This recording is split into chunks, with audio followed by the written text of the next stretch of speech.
প্রিয় দর্শক, বাংলাদেশের ইতিহাসে এক ভয়ঙ্কর ষড়যন্ত্রের চিত্র আজ আমরা ফাঁস করতে যাচ্ছি।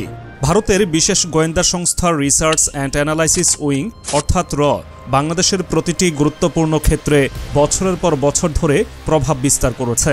কিন্তু ২৪ সালের গণঅভ্যুত্থানের পর স্বৈরাচারী শেখ হাসিনা যখন পালিয়ে গেলেন, তখন অনেকেই ভেবেছিলেন যে বাংলাদেশ এবার রয়ের ছোবল থেকে মুক্ত হয়েছে।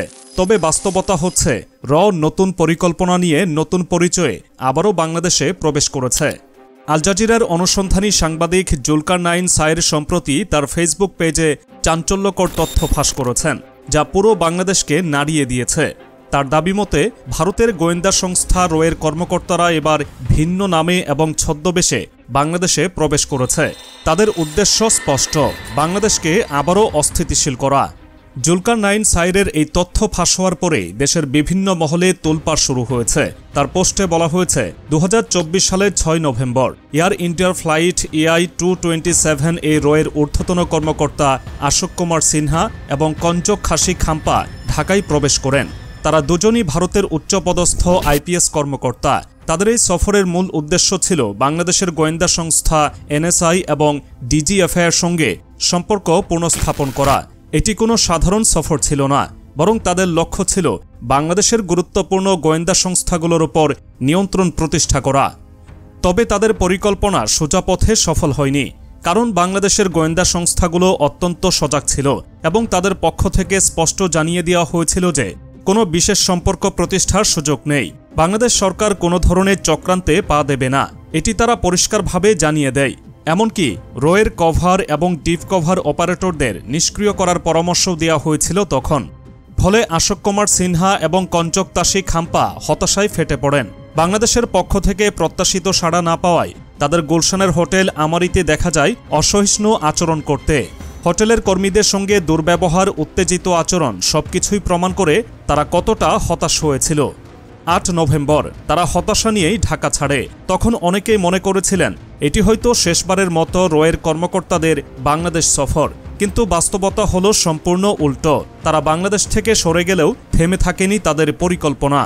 আল জাজিরার সাংবাদিক জুলকারনাইন সায়ের জানিয়েছেন, এবার রয়ের কর্মকর্তারা নতুন পরিচয়ে ছদ্মবেশে বাংলাদেশে প্রবেশ করেছে।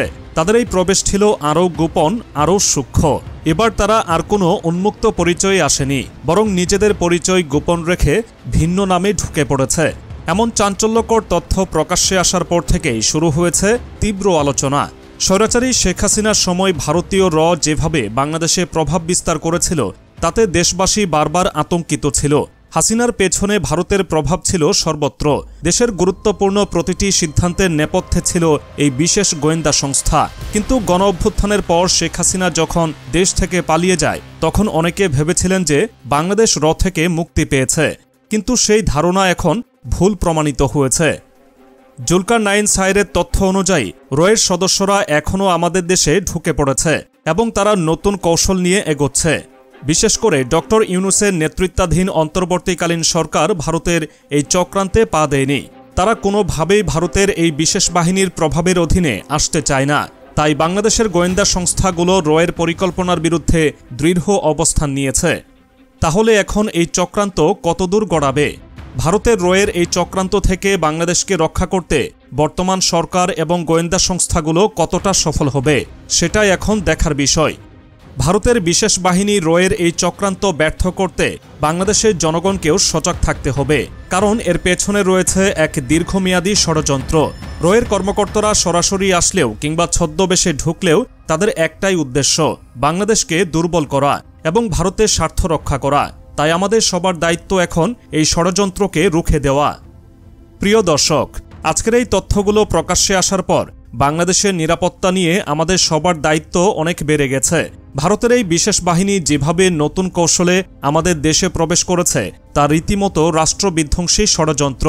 আজকের ভিডিওটি এখানেই শেষ করছি, কিন্তু আরও এমন চাঞ্চল্যকর তথ্য ও আপডেট পেতে আমাদের সাথেই থাকুন।